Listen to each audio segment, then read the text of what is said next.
வணக்கம் நேர்களே.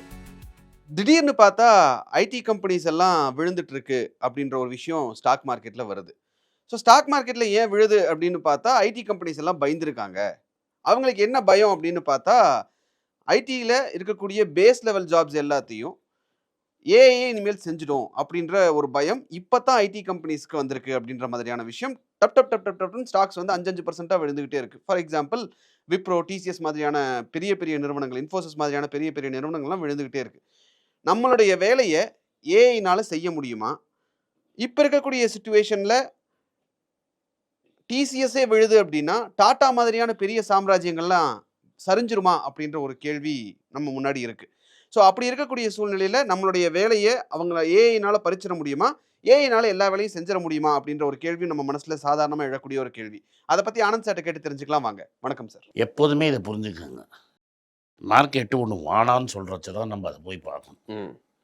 இப்ப ஐடியே வேணாம், ஐடியே போயிடுச்சு, ஐடியே க்ளோஸ் அப்படிங்கிறச்ச தான் நம்ம போய் ஐடிய பார்க்கணும். There is going to be a lot of pain. வலி நெறைய இருக்கு பொறுத்து. அடுத்த 24 மாசம் ஆர் 36 மாசம் வலி இருக்கு. அது வேற இப்ப இன்னைக்கு ஜியோட குட்டி ஜி ஒருத்தர் இருக்கார், பீஸ் ஜின்னு. ம்.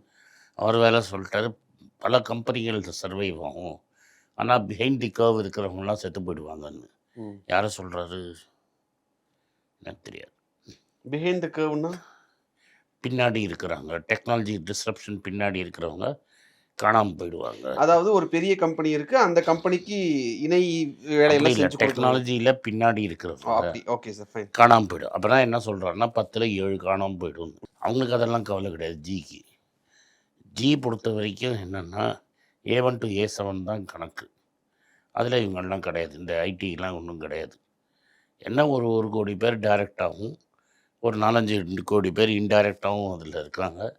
அவங்க எங்கே வேலை தேடுவாங்கன்னு பார்க்கணும். Okay sir. சார் உங்களுக்கு ஞாபகம் இருக்கும், இந்த H1Bலாம் ஏன் பேசினேன்னு கேட்டேன். இந்த கிரைசிஸ்க்காக தான் கேட்டேன். Okay sir. இந்த ஐடி செக்டார்ஸ் எல்லாம் இவ்வளவு தூரம் விழறதுக்கு காரணம் என்ன சார்? ஷார்ட்டா எங்களுக்கு புரியிற மாரி சொல்லுங்க. இத நான் வந்து இந்த இடத்துல எம்பசைஸ் பண்ணணும்னு நெனைக்கிறேன். ஏன்னா, உங்களோட ஸ்பெஷாலிட்டி என்னன்னா, கஷ்டமான விஷயத்த ஈஸியா சாமானிய மக்களுக்கும் புரியிற மாரி சொல்லிடுறீங்க அப்படிங்கிறது தான் உங்களோட ஸ்பெஷல். ஸோ ஐடி ஸ்டாக்ஸ் ஏன் விழுது? இந்த அளவுக்கு ஏன் விழுது? அப்படிங்கிறதுக்கான ஒரு ஐடியாவே ஒரு ஒரு ஒரு க்ளோஷர் பிக்சரே கிடைக்க மாட்டேங்குது. அது கிடைக்கலன்னா அது உங்கள் தப்பு. ரொம்ப நாளாக நான் சொல்லிட்டு இருக்கேன். ம். டிசிஎஸ், இன்ஃபோசிஸ், விப்ரோலாம் ஐடி கம்பெனியே கிடையாது. ம். இவங்க வந்து ஆளுக்கு கான்ட்ராக்ட் இல்லை, லேபர் கான்ட்ராக்டர். ஆமா. அது நீங்க நெறைய தடவ சொல்லியிருக்கீங்க. ஸோ அவங்க என்ன பண்ணுவாங்கன்னா, ஒரு பில்டிங் சைட்டுக்கு எது மாதிரி ஆள் வேணும், ம். ஃப்ளோர் போடுறவன்னா ஒருத்தன், பெயிண்ட் அடிக்கிறவனா பெயிண்டர், ம். கொத்துவாள் வேலை செய்கிறவர்னா ஒருத்தர். அது மாதிரி ஆள் ஒரு கன்ஸ்ட்ரக்ஷன் ஒர்க்கரில் உனக்கு யாரெல்லாம் வேணுங்கிற மாதிரி ஐடி ஒர்க்கரில் யாரெல்லாம் வேணுமோ அவங்கள சப்ளை பண்ணுவாங்க. கான்ட்ராக்டர். கான்ட்ராக்டரை சப்ளை பண்ணுவான். ம். அவன்கிட்ட $10 வாங்கிப்பான், இவனுக்கு $2 கொடுப்பான், $8 பேக்கெட்டில் போட்டுப்பான். ம். 20 வருஷமாக இதுதான் இவங்க மாடல். இப்ப ஏன் விழுது சார்? ரைட்டு.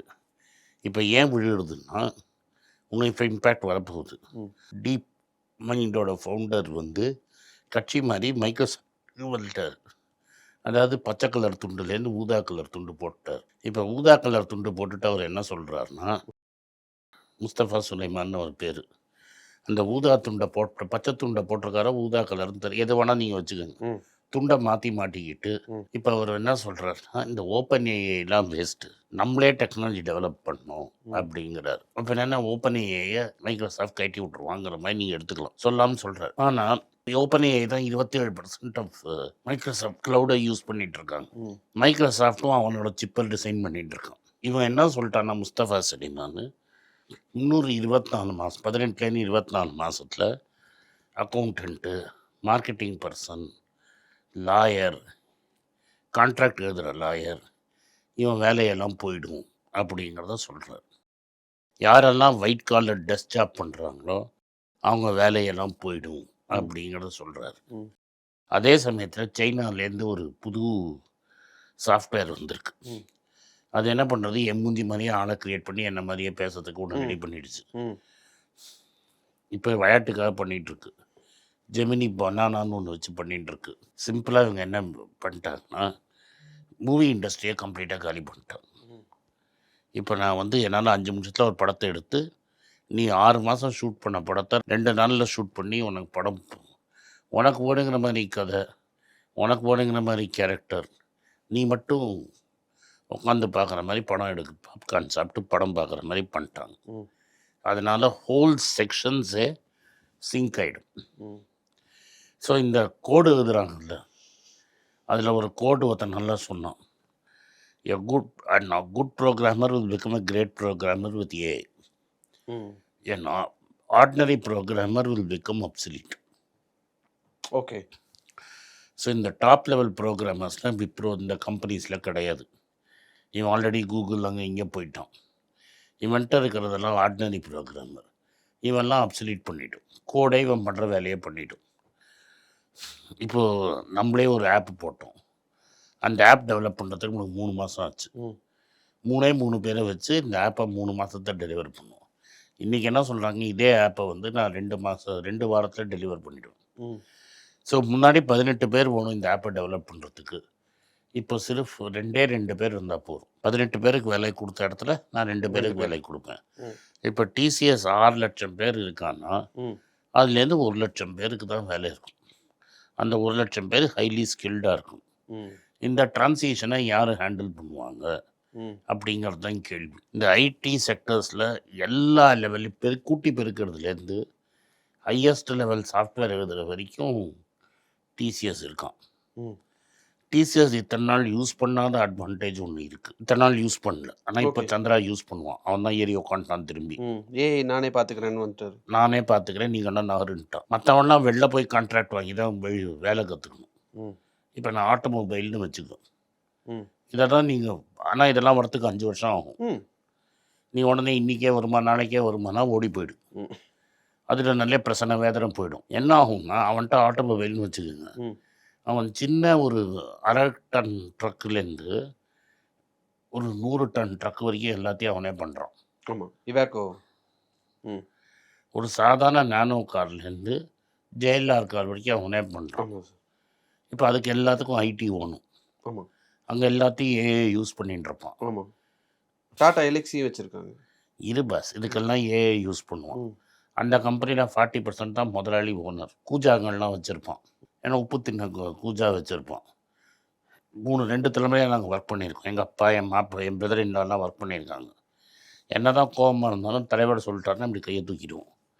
அவருக்கு அகேன்ஸ்டாலாம் ஓட்டே போட மாட்டோம். ஸோ அவரை கூலாம் பண்ண முடியாது.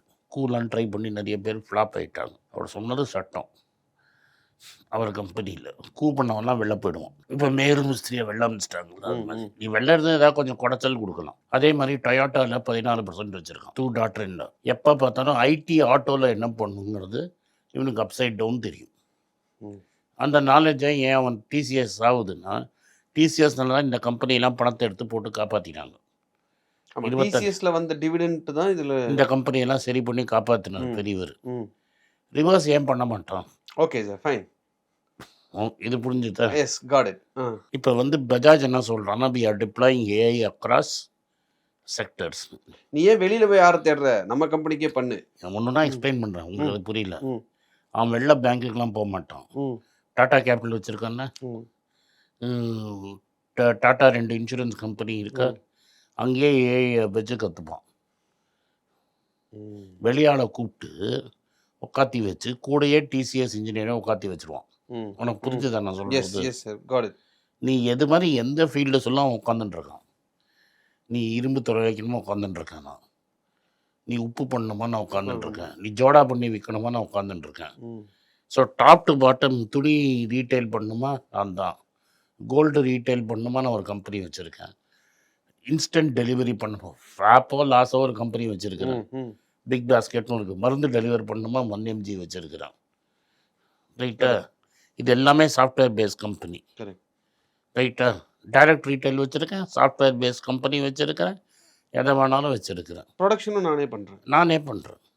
ஸோ இந்த ஐடி ட்ரான்ஸ்ஃபர் தான் கேடியில் இப்போ இத்தனை நாள் காசு இங்கே டிஎஸ்சிஎஸ்லேருந்து இங்கே போச்சு. அங்கேருந்து ரிவர்ஸ் வராதுன்னு ஏன் நினைக்கிறேன் நீ? ஏர்பஸ்ஸுக்கு நான் அசம்பிள் பண்ணுறேன், போயிங்க்கு நான் அசம்பிள் பண்ணுறேன், ஏர்லைன்ஸ் நான் நடத்துகிறேன், எதில் பவர் நானே பண்ணுறேன். இப்போ டிசிஎஸ்க்கு ஒரு ஆபத்துன்னா டாடா ஸ்டீல் இப்போ ஓஹோன்னு இருக்குது. வாங்க கோலை விட்டு 25 ரூபாயில் வாங்கலாமான்னு விட்டுட்டு நீங்கள் 150 ரூபாயில் வாங்கலாமான்னு என்ன கேட்டுன்னு இருக்கீங்க. இப்போ இப்போ டாடா ஸ்டீல் ஏன் டிசிஎஸை காப்பாற்றாது? டாடா ஸ்டீலில் சம்பளம் ப்ராசஸ் பண்ணுறதுக்கு தான் டிசிஎஸே வந்தது. அதெல்லாம் ஹிஸ்ட்ரி வரலாறை மறந்துடுறீங்க நீங்கள். அவன் வெளியிலேருந்து இன்னொரு கம்பெனியை கூட்டின்னு வந்து அந்த கம்பெனியோட ப்ராடக்டை இவனுக்கு கொடுத்து இவனை டெவலப் பண்ணுறான். இன்னொரு கம்பெனியில் இன்வெஸ்ட் பண்ணினே இருக்கான். ஆப்பிள்லேருந்து சிப்புலேருந்து செல்ஃபோன் வரைக்கும் அசம்பிள் பண்ணிட்டான்னா சக்ஸஸ் ஸ்டோரியா? ப்ராஃபிட்டபிள் ஆகிடுமா? ப்ராசஸர் அசம்பிள் பண்ண ஆரம்பிச்சிட்டான்னா, சிப் டிசைன் பண்ணுறான்னா, எதெல்லாம் இல்லாமல். Okay sir. ஸோ டாடா மாதிரியான ஒரு பெரிய சாம்ராஜ்யம் சரியறதுக்கான வாய்ப்புகள் இல்லை அப்படின்றத புரிஞ்சுக்க முடியுது. ஸோ இது வந்து பிளட் ஆன் த பாத் அந்த டைமில் நம்ம உள்ளே வந்துடுறது கரெக்டாக இருக்கும், சிறு முதலீட்டாளர்களுக்கு கரெக்டாக இருக்கும் அப்படிங்கிறது நம்மளால் புரிஞ்சுக்க முடியுது. பட் ஸ்டில் ஒரு பயம் அப்படிங்கிறது இருக்கிறது தான், நம்ம வேலை போயிடுமோ அப்படின்ற ஒரு பயம் எல்லாத்துக்கும் இருக்கிறது நீங்கள் ரொம்ப தெளிவாக எக்ஸ்பிளைன் பண்ணீங்க. நன்றி சார். தேங்க்யூ. வணக்கம். குழந்தைங்களுக்காக ஒரு புஸ்தகம் லான்ச் பண்ணோம். அது ரொம்ப சக்ஸஸ்ஃபுல்லாக இருக்குது. யாருக்கெல்லாம் அந்த புஸ்தகம் போகணுமோ எங்கள் டீமுக்கு கான்டாக்ட் பண்ணுங்கள். கீழே இருக்கிற நம்பர்லேயும் வெப்சைட்லேயும் கான்டாக்ட் பண்ணிங்கன்னா உங்களுக்கு அந்த புஸ்தகத்தை நீங்கள் வாங்கிக்கலாம். மற்ற எங்கள் புஸ்தகமும் அவைலபிள். எங்கள் வெப்சைட் மூலமாகவும் வாங்கலாம். கீழே இருக்கிற வாட்ஸ்அப் நம்பர்லேயும் மெசேஜ் அனுப்பலாம். நன்றி, வணக்கம்.